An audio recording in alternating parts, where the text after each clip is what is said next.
Canyelles.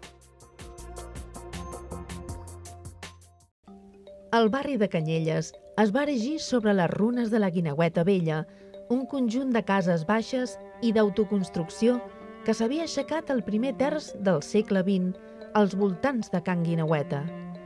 Gran part dels veïns van sobreviure al canvi del barri gràcies al pols amb l'Ajuntament per quedar-se a la zona.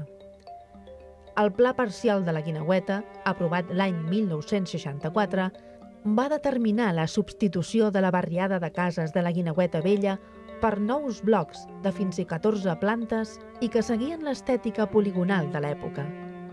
El veïnat, que vivia en carrers sense urbanitzar, sense aigua corrent ni enllumenat, va decidir oferir resistència a un pla que els feia fora del que havia estat el seu barri. L'alternativa que se'ls proposava era traslladar-se al nou polígon de Ciutat Meridiana amb una indemnització de 1.000 pessetes. Però ni estaven contents amb el canvi de zona ni tampoc amb la indemnització, que no els permetia afrontar el pagament dels pisos nous.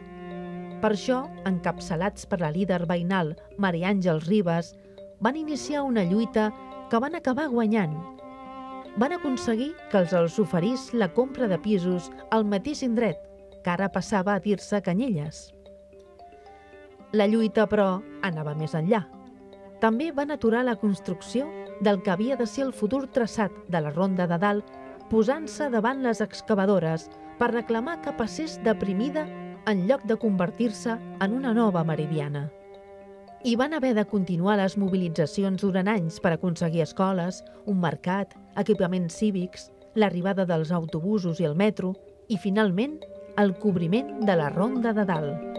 La construcció del que va ser el darrer polígon d'habitatges va modificar completament el paisatge semirural de la zona. La darrera gran transformació és la que ha suposat la rehabilitació dels alts blocs, que ha substituït la carbonatació per colors.